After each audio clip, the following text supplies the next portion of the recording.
ഏറ്റവും അവസാനം നിർമ്മലാ സീതാരാമൻ ബജറ്റ് അവതരിപ്പിച്ചപ്പോൾ കടലാമ ഗവേഷണ കേന്ദ്രം അപ്പൊ കേരളത്തിന് വലിയ ആമ മുട്ട കിട്ടിയെന്നൊക്കെ പറഞ്ഞ് വൻ ട്രോളായിരുന്നു. നമ്മളൊക്കെ അത് കണ്ടതാണ്. അപ്പൊ സാറിന് എന്താ തോന്നുന്നത്, ഈ കേരളം ആവശ്യപ്പെടാത്തത് കൊണ്ടാണോ അതോ കേന്ദ്രം കൊടുക്കാത്തതുകൊണ്ടാണോ? കൊടുക്കുന്ന വിഹിതം ഇവരെടുത്ത് പുട്ടടിക്കുന്നുണ്ട്, കൊടുക്കുന്നുണ്ട്. അത് കൃത്യമായിട്ട് നിർമ്മലാ സീതാരാമൻ ബജറ്റ് അടക്കം പറഞ്ഞല്ലേ. പിന്നെ കൊടുക്കാത്തത് നിങ്ങൾക്ക് 400 കോടി രൂപ തന്നിട്ടുണ്ടെങ്കിൽ അതിൻ്റെ ഒരു ഓഡിറ്റ് ഉണ്ട്.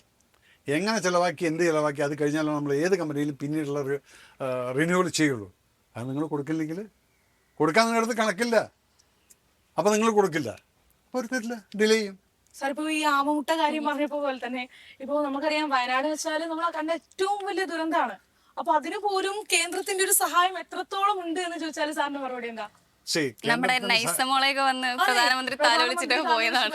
ആ ദൃശ്യങ്ങൾ വളരെയധികം കണ്ടതാണ്. കേന്ദ്രം പൈസ കൊടുത്തിട്ടുണ്ട്.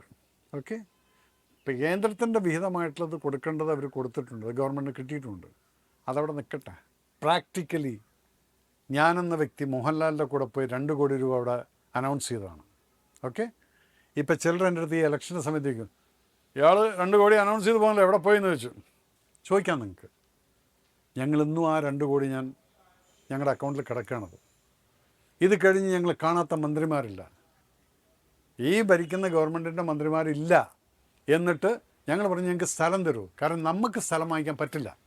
നമ്മൾ സ്ഥലം വാങ്ങിച്ചിട്ട് നാളെ ഈ വീട് വെച്ച് കൊടുത്തു കഴിഞ്ഞാൽ എന്തെങ്കിലും കർഷകാലത്തിന് അവിടെ മണ്ണിടിച്ചിട്ട് വന്നു കഴിഞ്ഞാൽ പിന്നെ എല്ലാം ഞങ്ങളുടെ തലയിൽ വരും. അപ്പോൾ ഞങ്ങൾ നിങ്ങൾ എക്കോളജിക്കലി സർട്ടിഫൈഡ് ആയിട്ടുള്ള സ്ഥലം ഗവൺമെൻറ് ഞങ്ങൾക്ക് തരാൻ പറഞ്ഞു.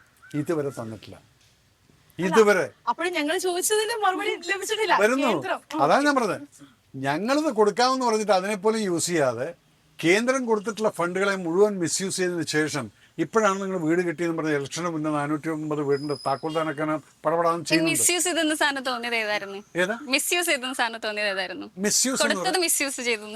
ഇതെങ്ങനെയാണെന്നോ, ഈ ഫണ്ട് വരുന്ന സമയത്ത് when it comes to the ഖജനാവിൽ വരുന്ന സമയത്ത് ഇത്ര രൂപ വയനാട്ടിനുള്ളതെന്ന് അത് ഇവരാണ് അനലൈസേഷൻ ചെയ്തിട്ട് എമൗണ്ട് കൊടുക്കും. ഇവരിവിടുന്ന് കൊടുത്ത എത്രയായിരുന്നു? 2400 കോടി രൂപ എന്നുള്ളത്.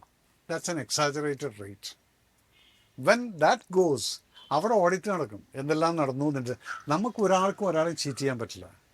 ഇതിൻ്റെയൊക്കെ ഓഡിറ്റ് നടക്കുന്ന സമയത്ത് അവർ പറഞ്ഞു okay this can be renewed with 1100 crores എന്ന് പറഞ്ഞു കഴിഞ്ഞാൽ അതിൻ്റെ ഒരു വീതം കൊടുത്ത് അവരില്ല, ഞങ്ങൾക്ക് പൈസ കിട്ടിയിട്ടില്ല, പൈസ വന്നിട്ടുണ്ട് ഇല്ല എന്നുള്ള ഒരു പ്രൂവ് ചെയ്യട്ടെ.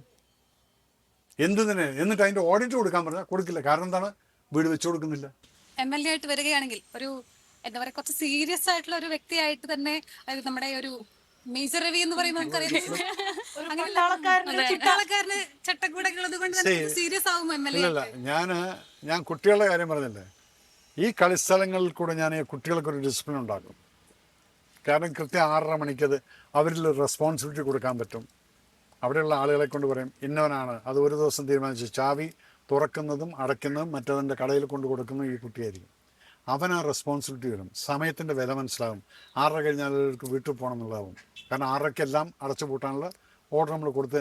അപ്പോൾ നമ്മൾ കുട്ടികളെ തന്നെ മോൾഡ് ചെയ്യണം. എനിക്കിപ്പോൾ വയസ്സമാനം മോൾഡ് ചെയ്യാൻ പറ്റില്ല, അവരതാണ് ഞാനില്ല. അതിപ്പോഴും കൂടെ മീറ്റിങ്ങിനൊക്കെ വിളിച്ചു കഴിഞ്ഞാൽ ഇവരൊക്കെ എത്തുമ്പോഴത്തേക്കും എന്തെങ്കിലും കാരണം കാണും. പക്ഷെ ആ കുട്ടികളിൽ നമ്മൾ ഈ ഡിസിപ്ലിൻ ഉണ്ടാക്കി കഴിഞ്ഞാൽ, എൻ്റെ ഓൾറെഡി അക്കാഡമീസ് റൺ ചെയ്യുന്നു, മേജർ എഡ്യൂക്കേഷൻ അക്കാഡമി. ആ കുട്ടികളുടെ ഡിസിപ്ലിൻ നിങ്ങൾ നോക്കും. സാറിന് പല ഇന്റർവ്യൂകളിലും കണ്ടതാണ്.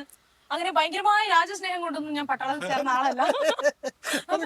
അപ്പോ ഇന്നത്തെ തലമുറയോട് സാറിന് എന്താണ് പറയാനുള്ളത്? അത് രാജസ്നേഹം മാത്രമല്ല, അതോടൊപ്പം തന്നെ ഇന്നത്തെ യുവാക്കൾ എങ്ങനെ വളർന്നു വരണം എന്നുള്ളതാണ് സാറിന്റെ ഒരു ആഗ്രഹം. അതാണ് ഞാൻ പറഞ്ഞത്.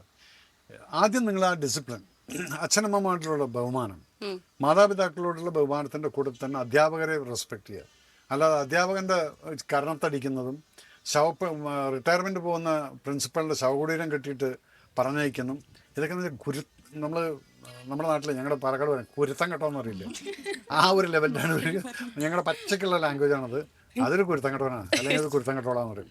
അപ്പം ആ കുരുത്തക്കേടില്ലാത്ത കുട്ടികളായിരിക്കണം. കുരുത്തല്ലാത്ത ആക്ച്വലി കുരുത്താണ്, പക്ഷെ ഞങ്ങൾ പറയുമ്പോൾ കുരുത്തം എന്ന് പറയും. അപ്പം അങ്ങനെയുള്ള കുട്ടികളെല്ലാം നമുക്ക് വേണ്ട. ആ നമുക്കുണ്ടോ ഒരു ഇന്ത്യൻ ഒരു സംസ്കാരം എന്ന് പറയുന്നത്. We should be proud of it. അത് കൊണ്ടുവരും. അത് വേണ്ടാന്ന് പറഞ്ഞാൽ അത് നടക്കാതിരിക്കാൻ വേണ്ടി കുറെ ആൾക്കാർ ശ്രമിക്കുന്നു. അതൊക്കെ വിട്ടേക്കും. അതിലും വലിയൊരു സർപ്രൈസുകളൊക്കെ വരാൻ പോകുന്നുണ്ട്. ഈ ഇലക്ഷൻ കഴിയട്ടെ,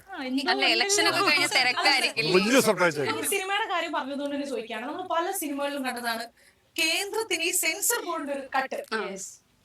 അത്തരത്തിലൊരു കട്ട് ചെയ്യുന്നതിൽ മേജർ ഇല്ല എനിക്ക് സെൻസർ ബോർഡ് എന്ന് പറഞ്ഞു കഴിഞ്ഞാൽ സെൻസർ ബോർഡ് എന്നുള്ളൊരു സംഭവം പലപ്പോഴും നമ്മൾ ഈ വയലൻസിനെ കൺട്രോൾ ചെയ്യാനുള്ളൊരു ഒരു ഉപാധിയാണത്. അത് ചിലതിന് ഇല്ല, ചിലതിനുണ്ട്. അതെനിക്ക് താല്പര്യമില്ല.